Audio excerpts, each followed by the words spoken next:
Hello and welcome to the Contrarians, where we're right and you're wrong. Before we get to the show, let's get the pleasantries out of the way. First of all, our website. If you want more information about our little podcast, go to wearethecontrarians.com. That's where you'll find links to our old episodes, to our Patreon channel, and to our awesome Contrarians merch. You can show your support by buying a Contrarians mug or a pillow. I like the laptop bags myself. Second of all, if you enjoy the show, tell your friends. Or even go a step further and leave us a 5-star review on whatever platform you use to listen to your podcasts. Finally, if you want to reach out directly to us, that's what social media is for. Find us on Twitter and Instagram at Contrarian Prime, or check out our Facebook page at facebook.com/Contrarian Prime. Julio runs our official Twitter account at Contrarian Prime, but if you want to give me a piece of your mind or just want to banter about pro wrestling, you can follow me at Contrarian Alex. That's it. That's our intro. Now, time for the show. This is our lesson.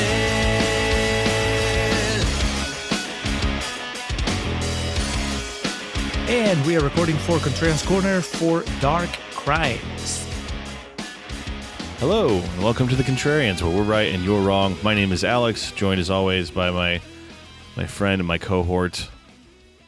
I can't even really say partner in this because this isn't like a buddy cop movie, but Different kind of cop movie. I guess the Charlotte Gainsbourg to my Jim Carrey. Jesus. That intense, huh? Minus the very passionate and disdainful sex. Yeah, I don't know. There's no pairings in this because even if I said Jim Carrey and his wife, they split up, and so there's really Jim Carrey and his mom. Yeah. There's a true bond there. Not a happy ending, but yeah, I was about to say I don't want to put that on either of us. So we'll just say it's Jim Carrey. So the Harry to my Lloyd. We'll just make a different Jim Carrey reference there. But back in the saddle once again, overseas. Was this Poland where this movie was filmed? Mm-hmm. Yeah. I guess Jim Carrey's doing a Polish accent. Is that what you picked up on? I was trying to figure it out. At least one of the accents he's doing is Polish. Something in this movie is Polish. Here today to discuss dark crimes. We are scraping the bottom of the barrel once again, not in terms of running out of movies, but the literal bottom of the barrel is we're bringing another 0%er to the table, Julio. It wasn't us, to be fair. This was just the position we put ourselves in. A 0%er has been brought to the table, and we're going to take it from the bottom of the barrel and shine it up and see what we can make of it. Yeah, this was a challenge from patron Jason, also known as the Nerdrovert, who grabbed his ticket, at the deli. You grab your number and then you wait for them to call you. And that's what he did. And the entire time he was in line, he was thinking of what he could bring to the Contrarians when it was his turn to steer the ship of content that we have here. And then we called him up and he put up his, half a pound of ham. And then he said, this 0%er. Did he send this along naked, or is there a reason that he chose this movie? As naked as the people in that sex dungeon in the movie. He sent a message on Twitter that we shall read during Real Talk. We'll save that one for them. All right. And you had not seen this before, correct? I didn't even know it existed, Alex. I didn't know that there was a movie where Jim Carrey basically gave up his American citizenship and became a citizen of Europe. Yeah, I had heard about this, or read about this a couple years ago, not at the time of release, but just kind of, a late night deep dive through IMDb or Wikipedia, what have you. And I was like, well, that sounds interesting, I guess would be the word. And then I remembered it stuck with me, the 0% rating on Rotten Tomatoes. So I guess that's as good of a segue as any to get into what it is we do here on the Contrarians, and that is Rage Against the Rotten Tomatoes machine. That is our battle cry. Find a movie on Rotten Tomatoes that is highly rated, a lot of times known as certified fresh. And what we'll do is bring that movie down to size, talk about maybe some overrated aspects of it, be it directing, storytelling, acting, poor score, quizzical storytelling choices, or just plot holes that need to be filled in. And then conversely, we'll find a movie on Rotten Tomatoes that is lowly rated. We usually shoot for about 30% and below. So this 0%er categorically qualifies for what we're doing. And in the case of dark crimes, what we do with these rotten films is build them up and try to find the positive merit in them, to shine them up and say, hey, maybe this low score isn't telling the whole story about this movie, and there's some things worth checking out, be it, Jim Carrey's O-face or some of the way the shots are framed in this is memorable, and, score, storytelling choices, bold direction. Just I think bold is a word we'll use to describe this movie several times, be it in the first or second half. But that is what we do, and we do this in an effort to, one, say, this shit is subjective. If you really set your mind to it, you can be as over the moon about something as you want to be, or as just downright cynical and, bury something as much as you've desired. And then also, these Rotten Tomatoes scores don't always tell the whole story when it comes to these movies. And a lot of times I think people don't understand that. 0%, that's a pretty big matzo ball. That's a pretty big hurdle to overcome. But we're going to do our best to build it up here in the first half and see what positive merit we can find, be it genuine or facetious. And that's going to comprise the first part of this episode, the first half of our podcast, which we call Contrarians Corner. Julio, if listeners want to know how we really feel about the movie du jour, in this case, Dark Crimes, they just have to stick around for part 2, the second half. That's correct. Part 2 of every episode, aptly titled Real Talk. That's where we tell you how we really feel. We forget about the Rotten Tomatoes score. It doesn't matter if it's 0% or 100%. We're just going to tell you how we felt while watching the movie. And most of the time, that's a surprise also for us, because I don't know how Alex feels about Dark Crimes. Alex doesn't know how I feel about Dark Crimes. We're all going to learn a lot during Real Talk. But before we get there, of course, we're going to go through Contrarians Corner. This is 0%er, so we're going to say really nice things about it before we tell you how we really feel. Indeed we are. Once more, give a shout out to our patron, Nerdrovert, Jason, for bringing this to us, putting it on the table.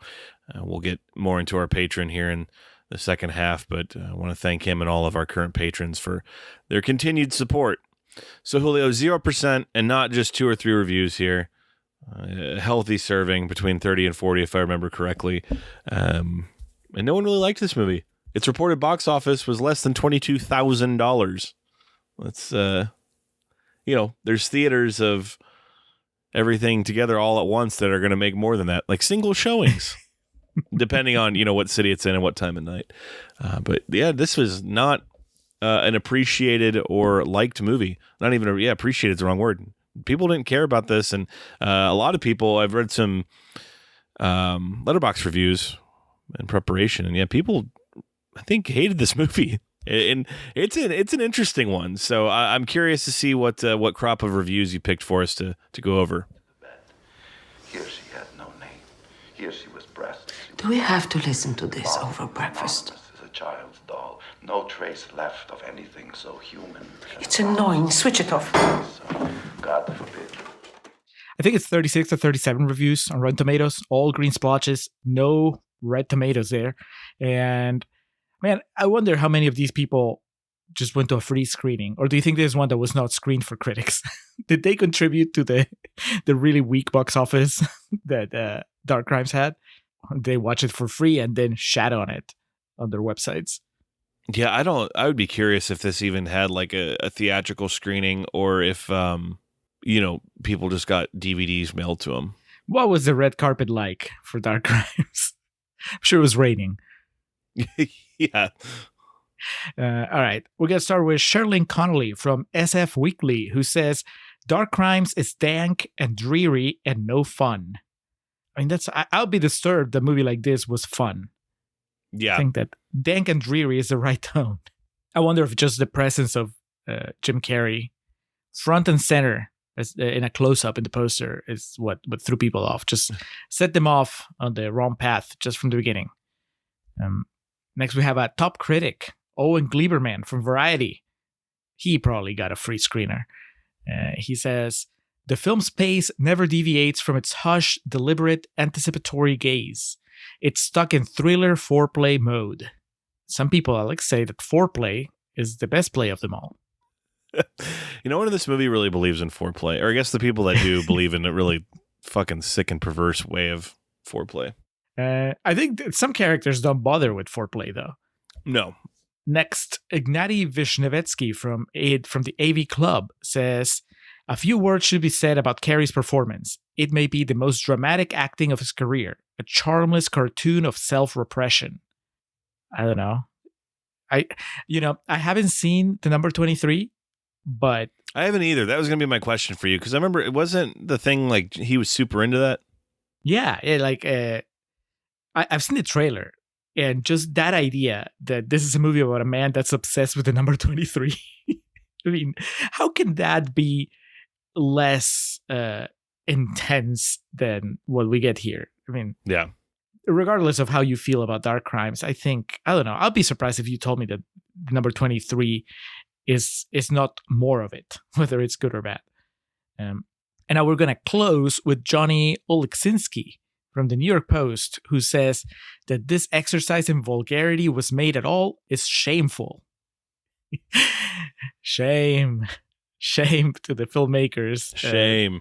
Number 23 was 7% on Rotten Tomatoes, so not much better. And I thought I was remembering it, but I wanted to verify to make sure I didn't sound like an idiot. That was a Joel Schumacher joint. Mm-hmm.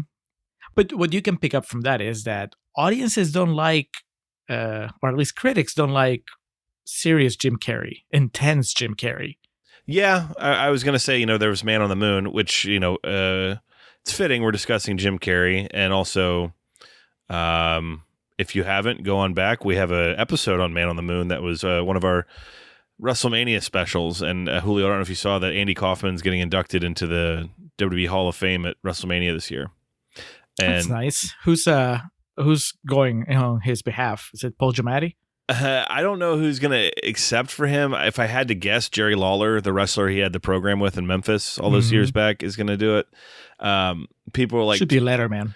Dude, that's the dream. Like Letterman around all those fucking carnival workers and just like, the utter disdain he would hold for it. But some people were saying that like Tony Clifton should accept it. And I was like, that'd be cool. But the wrestling fan base, 99% of the people watching that would not understand what was going on. But they might, Jim Carrey's said to be a wrestling fan. So who knows? Maybe they'll get him to do something. He could do it. He's kind of like Bill Murray at this point. You never know he's going to show up. Mm-hmm. And I mean, this movie that's a testament to that. But I would recommend staying away from Jim Carrey because he might snap back into Andy and become, that we've got another Jim and Andy on our hands when that happens. Because I was curious about the process of this movie, it premiered at the Warsaw Film Festival on October 12th of 2016, which is a Polish film festival, and then was released in North America on May 18th of 2018. But there was it dropped on DirecTV exclusively on April 19th. So that probably explains why there was little to no box office, because anyone with DirecTV could watch it. It was a budget of close to 4 million euros, which translates to a little bit over 4 million here. If I'm reading this correctly, currently there's not a colossal difference. It looks like the dollar's a little stronger than the euro, but not by a dramatic margin. And so was Carrey just working for free? Is he like, just pay for my hotel in Poland? Yeah, I mean, tax write-off. He's like, this was his Bad Girl movie. He was surprised when it was released. Yes, he thought this is how he was just going to get out of taxes for a few years. All this. But Morgan Freeman turned down the role of Tadic, the detective, so Jim Carrey was second in line for this. Oh my God. Right. I don't know. I don't even know how to react to this in Contrarians Corner. So another thing that is worth bringing up now to keep in mind as we make our way through this is that budget that I mentioned, about $500,000 of that, so that's like an eighth of the budget, was contributed by the Polish Film Institute. We made a film with the American producers and international stars for a fraction of what it would cost in the U.S. or Western Europe. That was said by, I'm sorry, I'm not going to try to pronounce this name. There's a lot of consonants in there and like one vowel. But That would mean to me that they thought this was going to pick up traction for the Polish film scene, like this movie. So, we got to get behind this. Got to back this one. This is going to be our ticket to the dance. This is the horse to back here. So keep that in mind as we go through this film as well, because I don't mean to speak for the people of Poland. But good, Alex. I'm glad we've established that. But Julio, I don't think this necessarily paints Poland as a cool place to visit. This isn't the propaganda films you'll see from Japan sometimes.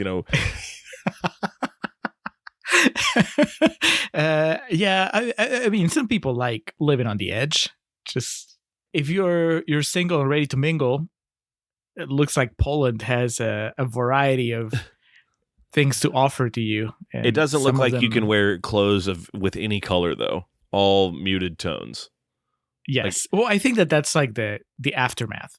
Like, I don't think if you go with this movie, the color purple exists in Poland. Maybe Jim Carrey just lives in the muted neighborhood. There have to be cheerier places in Poland. The other side of the train tracks where like the sun comes out once a year. Right. He's Eminem in 8 Mile. He's on the on the dark and gritty side. I love that. So the idea was that everybody making this movie thought that they cracked the code. Like the Americans were like, we can make a Jim Carrey movie for really cheap if we shoot it in Poland. And the Polish people were like, we can make a Polish movie with Jim Carrey if we pay him a lot less. And I don't think it worked out for anybody. That's proof that the film industry remains a mystery. I'm curious when they figured that out. We'll talk about that more in the second half, but I'm curious when this became, oh no. the producer that thought he was making a Jim Carrey comedy realized that this was something completely different. When he showed up with the beard, he was like, all right, well, are we going to shave that or? This is what happens when you pay $1,000 to Jim Carrey. I want to reopen the case. I know who killed Daniel Sadowski. I thought we understood. You don't investigate anymore. You don't do anything, that's the point. But of course, James Carrey, I think that was his first season of In Living Color. If you ever go back, he's billed as James Carrey. It takes a dark mind to solve a twisted crime. And the R is backwards in the title of Dark Crimes, based on True Crime by David Gran. David, let me know. Who is an American journalist and staff writer for The New Yorker and a best-selling author. Directed by Alexandros Avranos, who also directed Miss Violence, a 2013 Greek psychological thriller.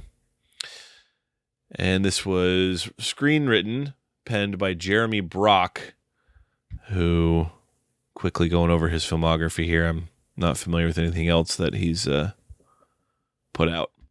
Not to say Mr. Brock's not a capable hand.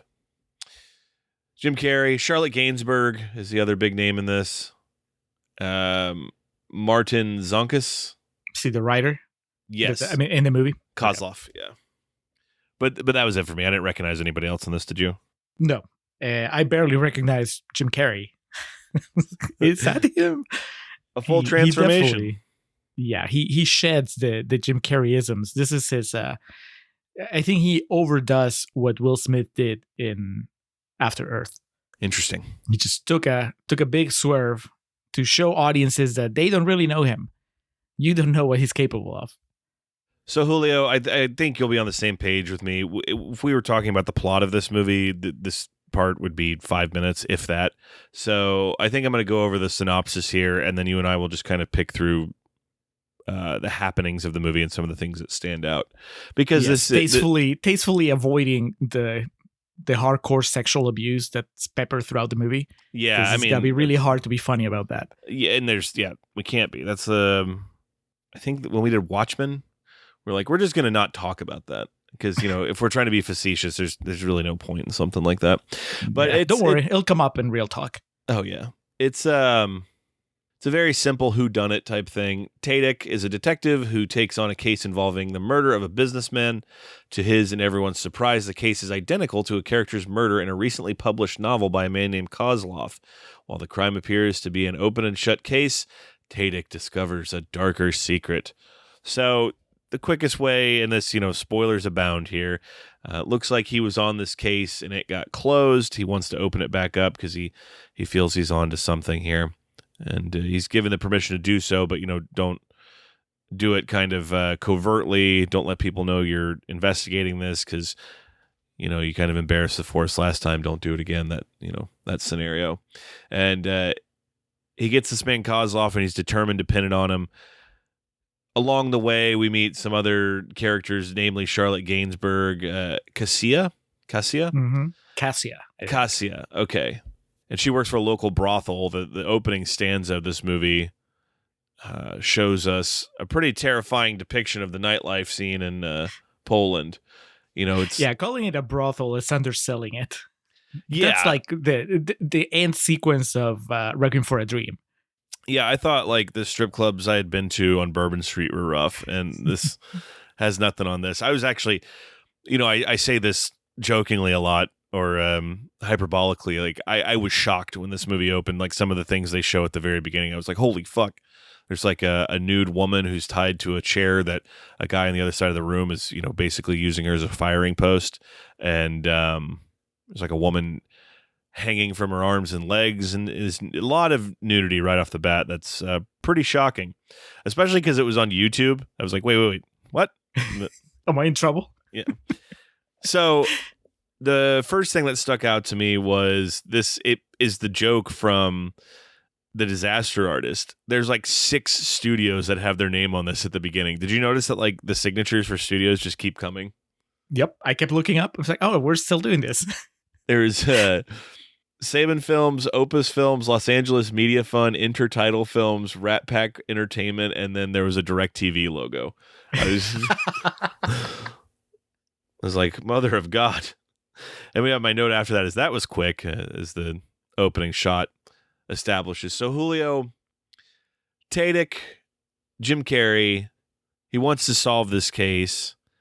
Do you think it's beneficial to us, the viewer, to, before we understand what we're looking at here from the perspective of like a movie and what our end game is going to be, do you think it's beneficial to us, the viewer, to take us into the depths of depravity and the nightlife in Poland and to see these images that we see right off the bat? Do you think that helps put us in the headspace for just the decay that's going to follow over the next 90 minutes?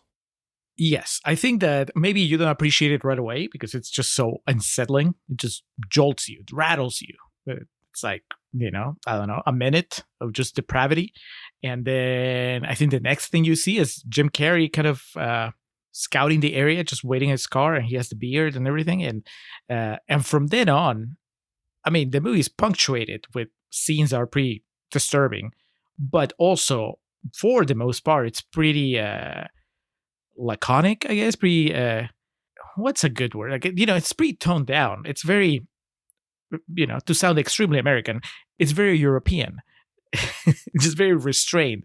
And so for it to open with this flurry of nudity and sexual violence, I think that it's good. It lets you know this is what you're in for, but that way you don't get impatient when it's kind of slow in between. Because it's going to be a while before we see another scene that kind of catches your attention in this way. So I think, it's good that because the other thing that this movie does is that it doesn't really give you a lot of exposition. It gives you just enough and then lets you fill in the blanks. Mm-hmm. Like the idea that the guy that's the current police chief, what's his name?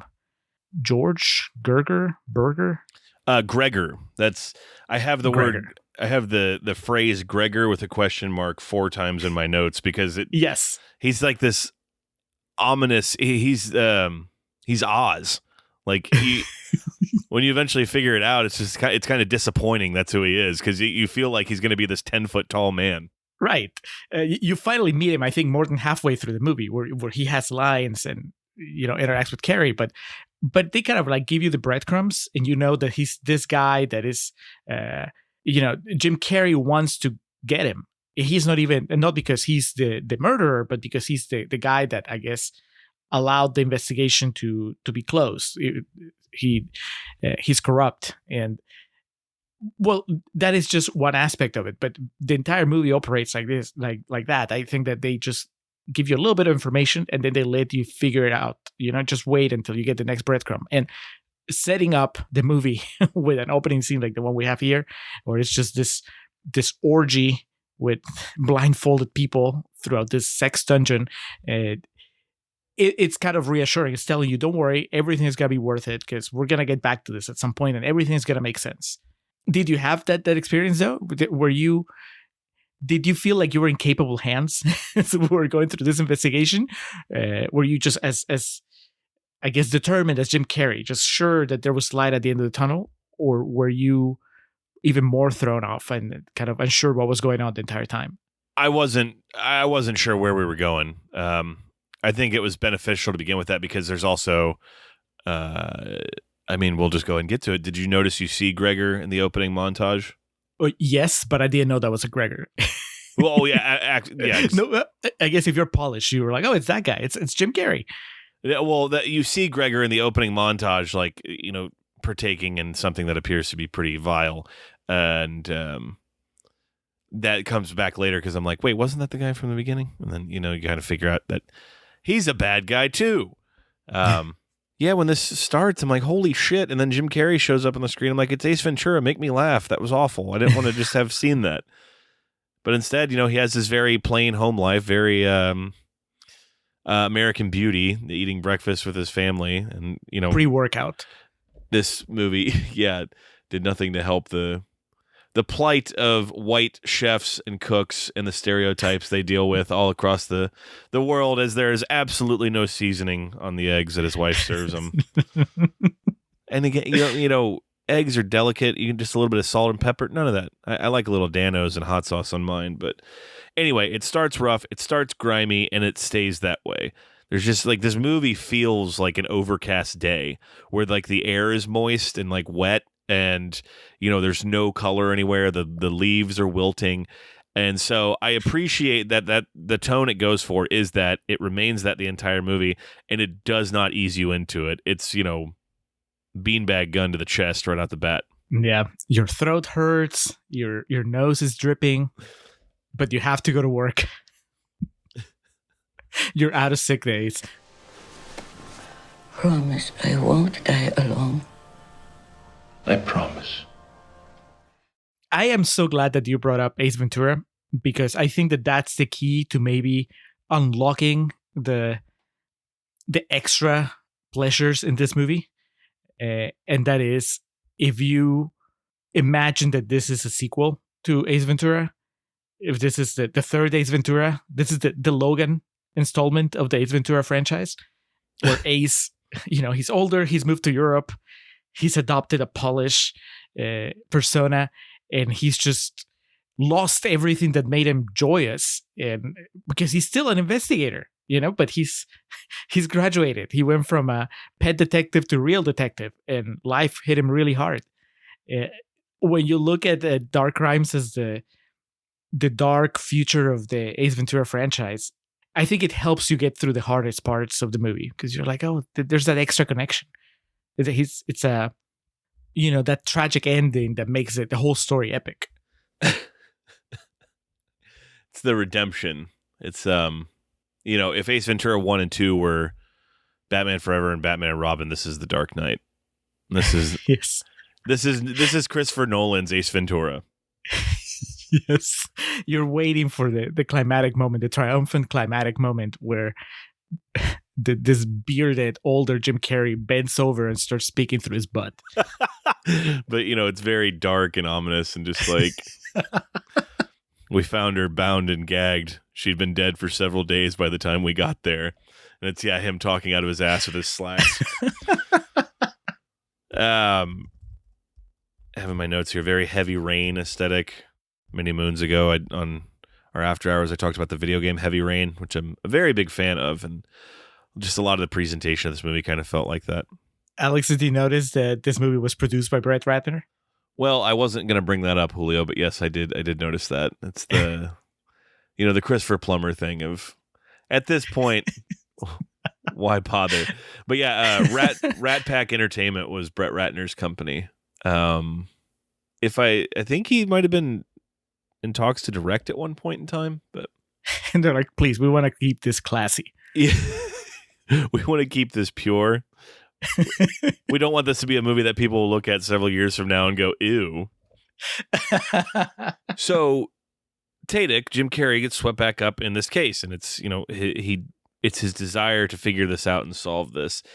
And he's listening like these books on tape of what appears to be just absolute smut, but we come to find out this Kozlov guy, Martin Sankas, he believes is involved, and through listening to really disgusting tales of sex and violence, he comes to believe that this guy committed this murder. Do we have an American equivalent for this type of author? Because I wrote on my notes just for shorthand, I said this is a Polish Stephen King, but that was when we were first meeting him. And then as it became clearer and clearer what kind of stuff he writes, I was like, oh no, this is his own section of, because it's not like a romance novel. Like, this is not like, he didn't write the Polish Labor Day. This is just hardcore stuff. Like, I don't think that 50 Shades of Grey is like this either, right? No. Like, I haven't read it, but from what I understand, 50 Shades is a little more whimsical.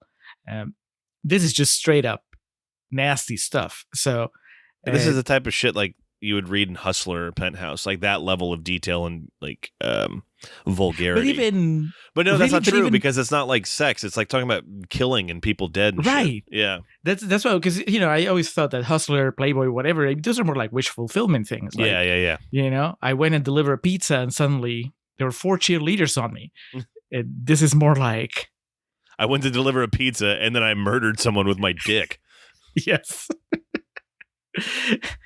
I strangled her and I thought of my mother. That kind of like really disturbing stuff. So if there is an American equivalent, I am glad that I'm not familiar with it, I guess.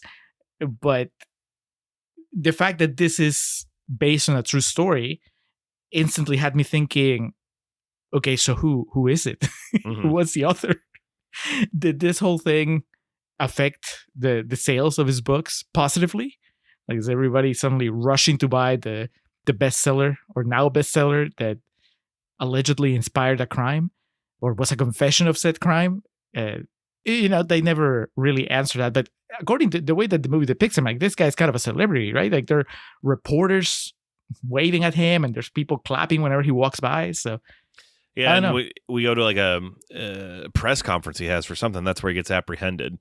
But yeah, Tadic, Jim Carrey's become obsessed with this guy and just pinning the crime on him. It's, Julio, if I were a betting man, I would say that the filmmakers of this had watched Zodiac once or twice, as the obsession is presented in a similar fashion. But he apprehends him and arrests him. We get a pretty dope interrogation scene that has a really cool frame shot of the two of them on opposite sides of the table. You can tell from the jump that Tadic knows this guy. He believes in his heart this guy's guilty and he's going to do what it takes to get the confession. Now, I think that at this point, Alex, because we brought him up a couple times, we need to address the elephant in the room. Jim Carrey's playing a Polish man in this movie. How long did it take you to figure out that he was not playing an American? Probably a good 20, 30 minutes into the movie when I was like, oh, he's speaking in an accent now. Right? Me too. Because even when he speaks, it's just such short sentences. And I'm like, no, that sounds like Jim Carrey. He's not overdoing it, and you're used to Jim Carrey overdoing things. So I was like, okay, I guess he's just an American transplant, and maybe that's why nobody likes him. Everybody looks at him weird because he's an American. But then, yeah, as he starts opening up and speaking a little more, then you're like, oh, he has an accent. And I'm like, that is, you said we're going to be using the word bold a lot, and that is to me a bold choice. Casting Jim Carrey as a funny man, Jim Carrey, casting him as a Polish policeman, a Canadian as a Polish detective. Yeah, obviously, on one hand you want to say why, but then on the other hand, you're like, why? Because it's Jim Carrey. Yeah. Jim Carrey wants to be your movie. You say yes. Why not? You can be whoever you want. Real talk, Contrarians Corner, that's the entire appeal of this movie, is that it's Jim Carrey in this role. Right. If it was just a random Polish actor. Oh, random Polish actor. I'm sorry. I mean, Owen Wilson, I would watch it, man. Really? Owen Wow. Wilson exploring the sexy underbelly of Poland? Yeah, I'll be down for it. But yeah, if you just made this as a standalone Polish movie with no American crossovers, no Hollywood crossovers, yeah, it's definitely a smaller enterprise. It doesn't really get my attention the same way. Why did you keep these? I like to look.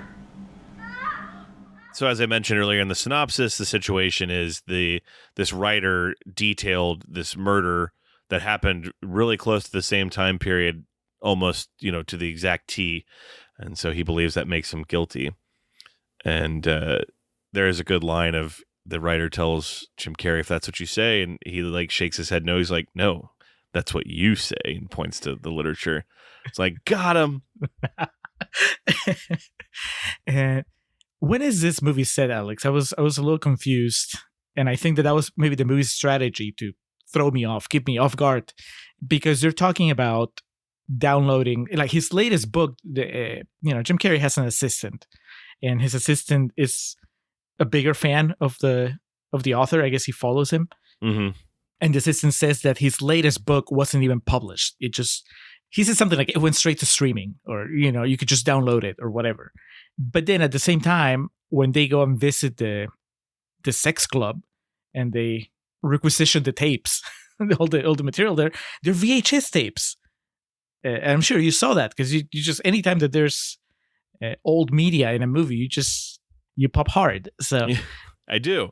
And I was glad you brought that up because I was trying to figure that out too. Are there cell phones used at any point? Well, what is I'm pretty sure he says download. Of course, maybe it means something different in Poland. What he's listening to, that book, is he actually listening to a tape, or is he listening to a CD, or was he just listening from his phone? Yeah, I don't know. But the investigation itself, it just consists of a lot of VHS tapes, which I was like, if this is present day, that's pretty cool because he has vintage evidence, vintage porn, all these recordings of what went on in the sex dungeon. When he goes to the evidence locker, that guy's just clearly horny for all this just nasty porn that he has down there. Because he's like, "Why'd you keep this?" He's like, "Does he say something like I like it?" Yeah, I like to watch it. That's it. Yeah. So even the people on the inside are equally as depraved. The clock is ticking though, because he, without a conviction, he only has him for 48 hours. So we get a really dramatic lie detector scene where it turns out, he's not lying, and now, he has to let him go. And Kozlov goes out to the press and says, he threatened to kill me. He threatened me with violence if I didn't confess to this scene. And once Kozlov's gone, Tadek knows he's screwed because Kozlov goes to the media and says, he threatened to kill me. He threatened me with violence if I didn't confess to the killing. And all the while, Tadek knows that he's just quoting his own book. He's quoting his own literature because he's able to recite it back when his chief asks him about it. But he's screwed, and we again, the mysterious Gregor's mentioned as, Gregor's not going to be happy about this. Did you get the impression that Jim Carrey had the wrong guy, though? Or were you always on his side? Because I think the way I experienced the movie, I thought one of the coolest things was that I was never 100% sure that Jim Carrey was in the right. Like the writer, he seemed like he was a nasty character, but I didn't know for sure that he was guilty of the murder. Oh, yeah. And especially from the perspective of a viewer, like the first time you're watching this is you're like, that guy can't be the killer. He's the first guy that we've met in relation to this case. And, I've seen movies before. Yeah, exactly. And you can tell just by examining the Tadek character, he's just obsessed with wanting to be right about this case. We learned that, this is something that had gone wrong and he's going to be right, damn it. And so he's just going to pin it on who he has to. It's during this process, too, I forgot to mention that we're introduced to Charlotte Gainsbourg, the Cassia character, as she is Kozlov's girlfriend, side piece. I mean, they seemed affectionate towards each other. Yeah. A little beyond bit. the sex. Oh, okay. I was going to say, yeah, they bone in the in the moonlight. As, Charlotte Gainsbourg escaping, just for a brief moment, escaping Lars von Trier's clutches so she can go into a movie where she is treated respectfully by men. Oh, wait, no. Nope. A bridge too far for Miss Gainsbourg. But she's a drug addict with a kid, and Tadik, Jim Carrey wants to exploit those facts to try to get more information out of her because he feels like she is kind of the key and knows, this fucker did it, that type of thing. So yeah, I think she knew the victim, right? That's the main thing. She was what's the name of the guy? Sadowski? That's the guy that was murdered? I believe so. Yeah, he was one of her regulars. But also, Jim Carrey believes that Kozlov tells her things that he doesn't tell anybody else. So Tadik ends up at Cassie's apartment trying to find any evidence. He breaks and enters, and Cassie is there. Kozlov shows up. They end up forming the beast with two backs. Jim Carrey kind of watches it for a minute, watches it a little bit longer. Scratches his beard. Yeah. He says, "All righty then," and leaves. Where do you know Charlotte Gainsbourg from? Because I know you haven't seen Melancholia or Nymphomaniac. So for you, is it when you see her, you think Antichrist? Yeah, Antichrist. Man, that's a rough association. A little bit. Fortunately, now I have a better movie to replace that with. So while Tadik's in the apartment, though, before he decides to watch these two people have sex, for just a minute, he ducks out. Like he just wanted to make sure that that's what was going to happen. Honestly, anyone probably would. If it's two fairly good-looking people, you're gonna, check it out and be like, "Yep, it's when you use a pair of tongs, you click them together once to make sure they work. It's the same principle. You don't do it." Okay, so what is the appropriate length of time before you're a less creep? than 10 seconds? Like less than 10 seconds. Oh, you don't get to see anything in less than 10 seconds. They still have their clothes on. Oh, no. Okay, Are you counting I'm sorry. from the moment that they actually start having sex? Like Once intercourse has commenced, like you give it a good glance. Because so a couple pumps. Yeah. And like you're in the room and, you're hidden behind the door. They could just be making out for all you know. And then, they have to get back to making dinner or something. So you may just hide there. You have to see what happens first. But once the sex has commenced, you give it a glance and you look. It's the Seinfeld cleavage thing. It's like looking at the sun. You give it a glance and you look away. You start staring too long, then you might as well go hang out at one of those clubs at night. But the revelation during all this is she's screaming and hitting Kozlov, saying, "You've stolen my stories and published them." That'll come into play later. Man, I completely missed that because I was so entranced by the fact that Charlotte Gainsbourg was once again just this sexual object in a movie directed by a dude. My note actually says, like, why can't people be nice to Charlotte Gainsbourg? Because if this is the best that she can get in this movie, it's a step up from the things that she deals with in Nymphomaniac, but it's still not great. I think that I was at this point, because by now she's already talked to him once, right? To Jim Carrey once. So yep. I did feel like they had some chemistry. And I'm like, maybe that's what the end game of the movie is going to be. He is going to rescue her from all this shit. Because he's a good guy. His marriage is obviously not going to last much longer. I saw how those eggs looked. So maybe what's going to happen at the end is that maybe they don't catch the killer, but Jim and Charlotte just ride off into the sunset, away from Poland, into the promised land.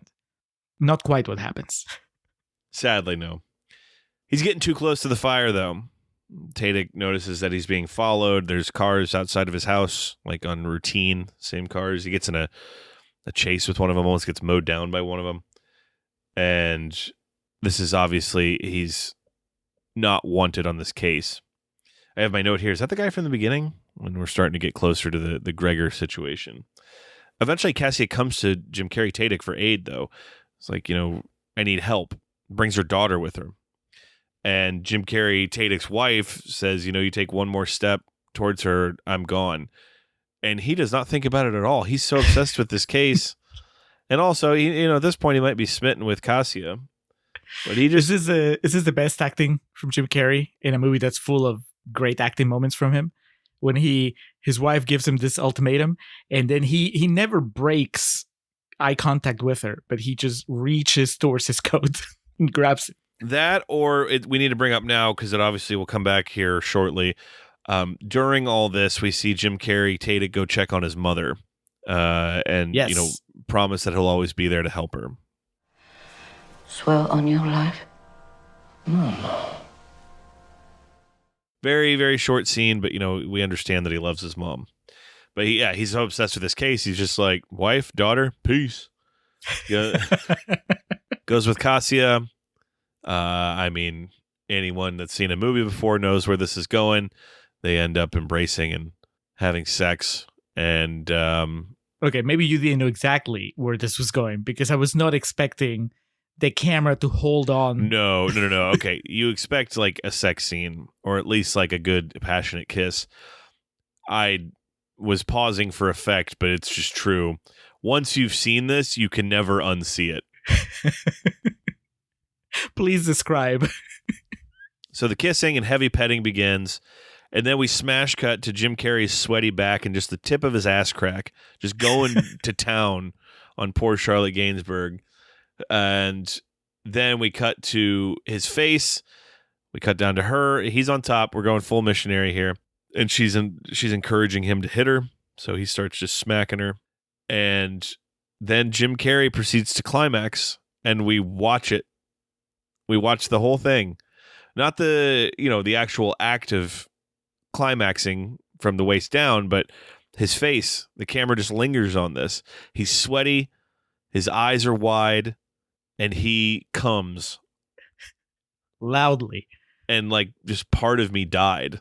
It was just, it was Lloyd Christmas ejaculating. I don't need to see that shit, man.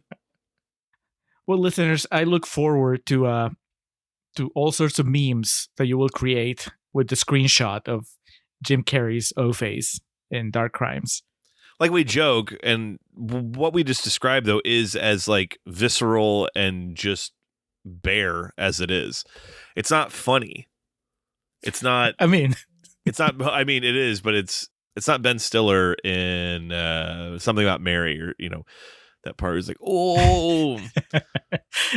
It's a very real reaction from James Carrey, and it's something you can't unsee.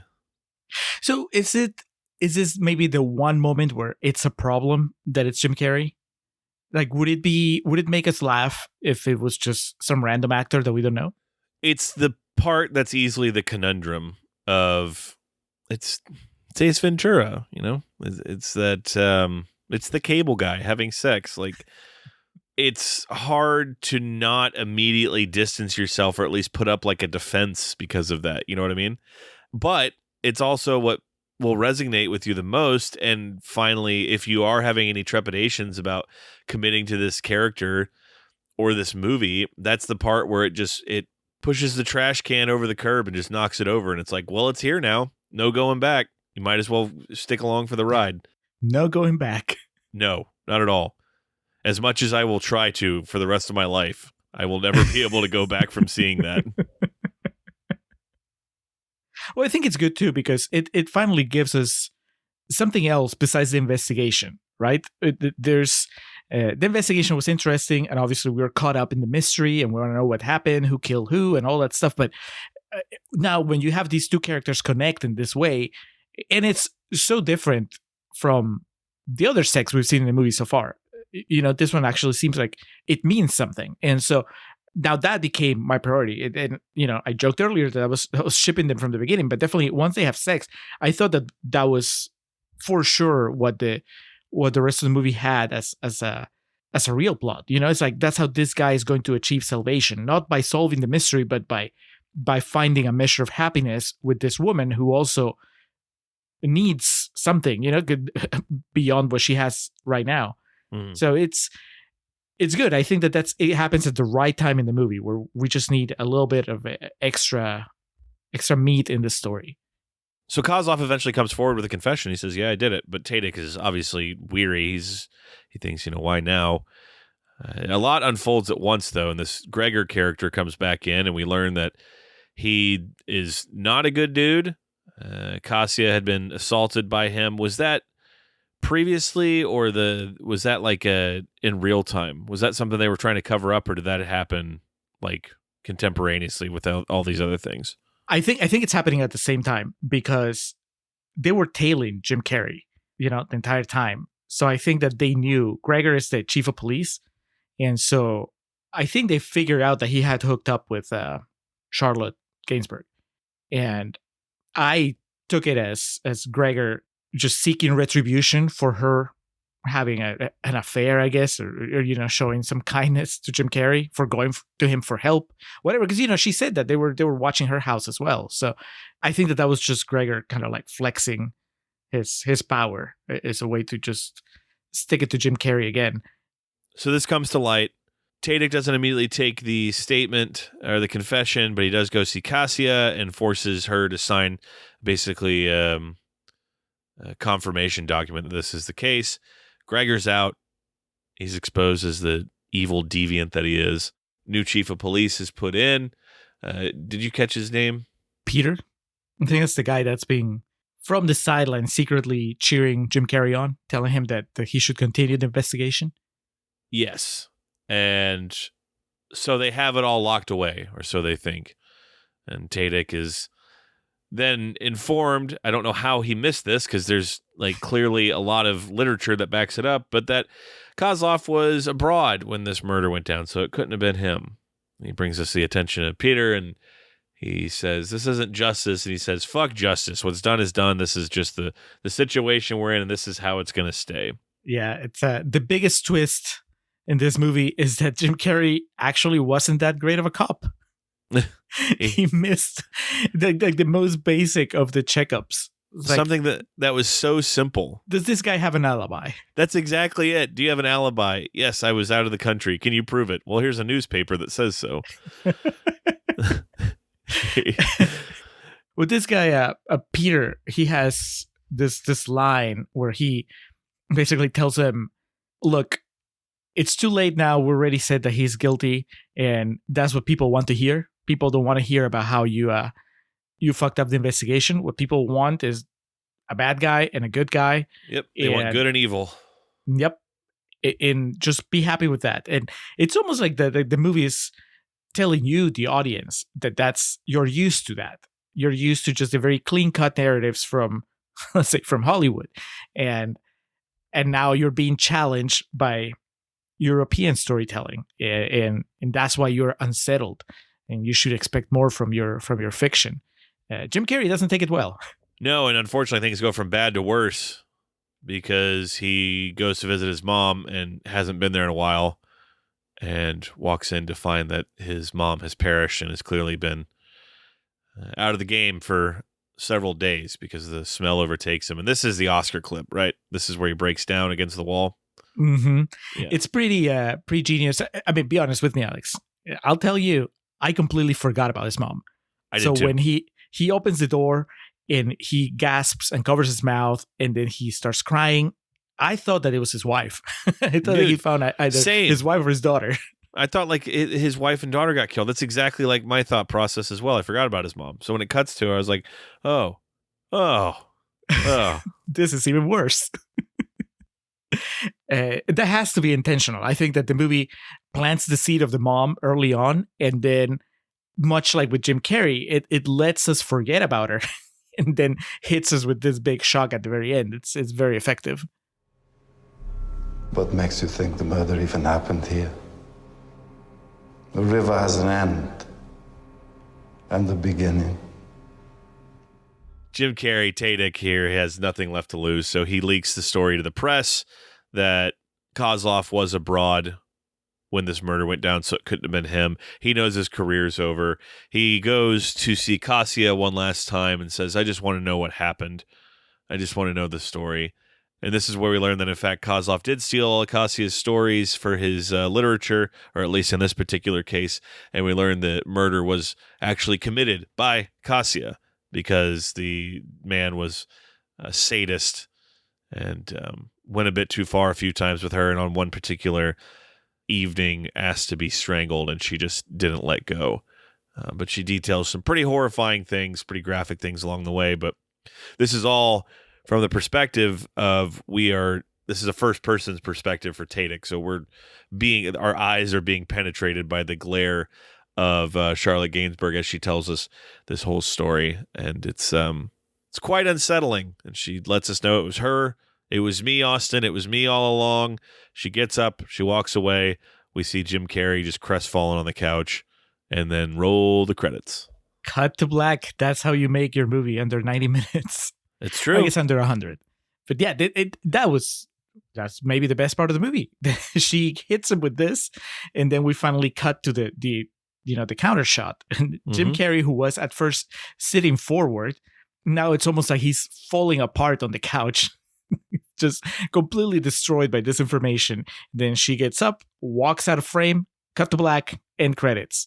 Very efficient. No teases for the next movie. No Tadek will come back. And that was Dark Crimes. Yes. Perhaps this is a real talk question, but is that final sequence Charlotte Gainsbourg's Oscar clip? Oh, absolutely. I mean, there's some emotion in some of the earlier stuff she does, but I could definitely see that playing at the 2017 Academy Awards. The Charlotte Gainsbourg, Dark Crimes. They show that clip and then the golf clapping. Well, of course, the question is how many of the Academy members would actually watch Dark Crimes all the way to the end to get to the scene? Dude, that's how it wins. Is like a lot of people don't watch it and feel bad about it, so they just like they're like, well, no one else watched this, so I'm going to vote for it, and that's what everyone else. That's how Oscar wins the Halloween contest on The Office. That is how Dark Crimes becomes an Academy Award nominated movie. Is everyone votes for it because they think no one else will. Well, maybe on its re-release. I don't think that. No, they're not eligible when they're re-released. Maybe on the remake. I don't know. Let's go to real talk, Alex. Please. I do this for my daughter and for Christoph.